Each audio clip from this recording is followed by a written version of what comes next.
Number 5, in order to complete all the aesthetics that we have done so far, what do they all have in common? They're all skirts that we've done so far.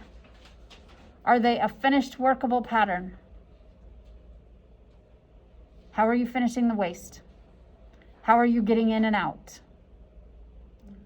Okay, unless you're doing a fly closure or a button placket, most of the rest of egress on skirts can happen within your seam allowance. So it doesn't have to be specifically patterned in. You don't have to allow for that. If you're doing a fly zipper, that's going to create a few more pieces. But a centered zipper, a lapped zipper, an invisible zipper, all of that happens within your existing seam allowance. So you can just draw on your pattern where that zipper is going to go, notch it appropriately where that zipper is going to go, but you don't have to actually change the piece. But all the patterns also have had waistbands that sit in addition to the skirt. So how do you design a waistband? Number 1, you need to know a waist circumference. You're working half scale. In front of you, you've got a male or a female. Decide if you're doing a male or female waistband. You choose. You're gonna measure your waist circumference, and on the mannequins, they've worked it out really nice because they've marked that waistband with twill tape. So you need a circumference. Once you have that, you write that down.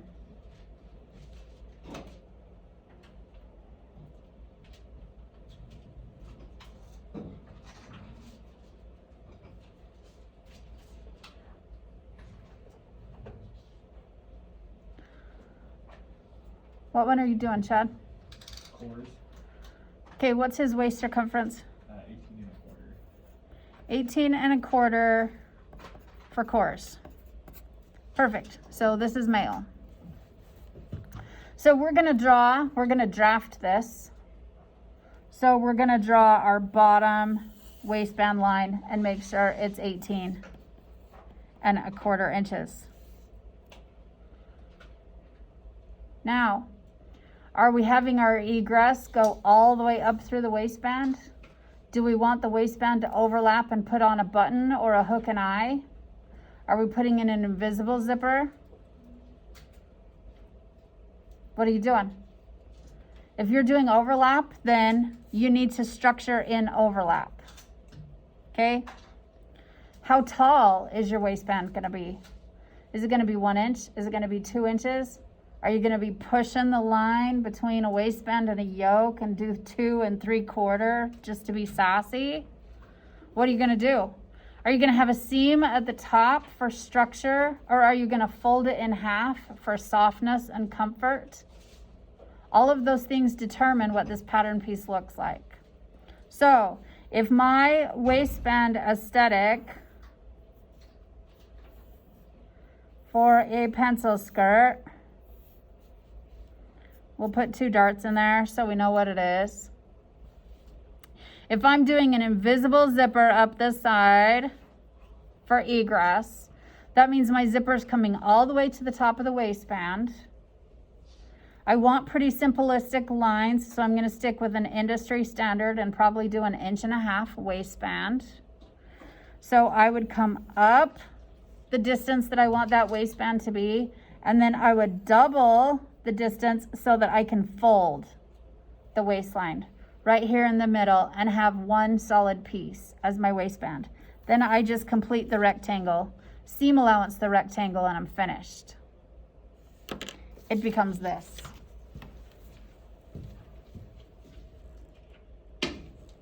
It can be that simple.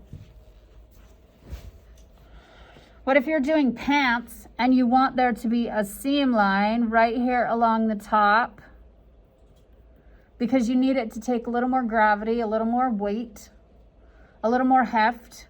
What if this is the back? We have a kick pleat, but we're doing more of a jean skirt. Maybe we've got some belt loops. And we need overlap. Well, we wouldn't put overlap in the back.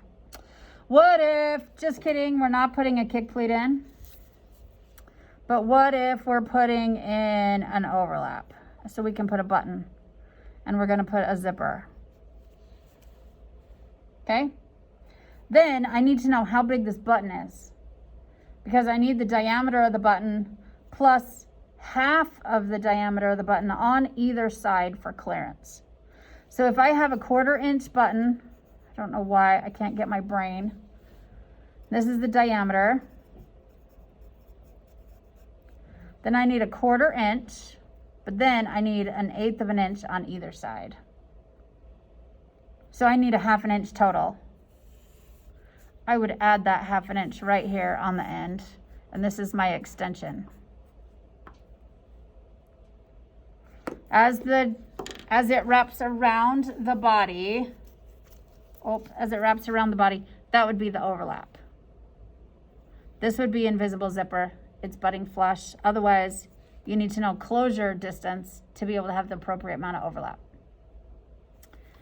This one has the seam in the top, which is why my piece will say to cut 2.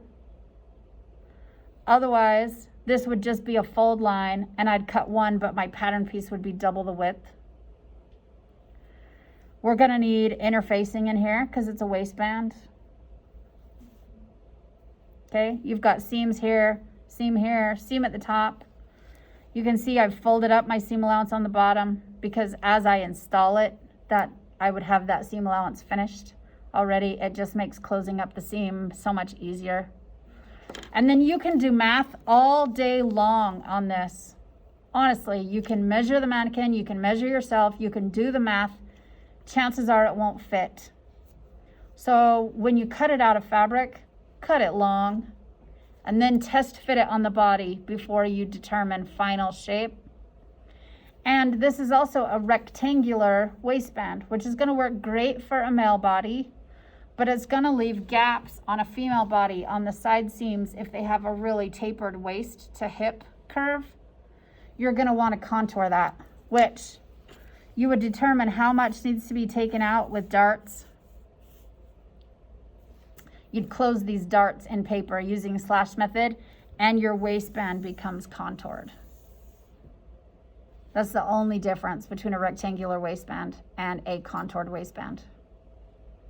Is you'd try it on the body, you determine how much takeout at the waist you need, and then you'd take it out on paper using the slash method or pivot method to reshape your waistband.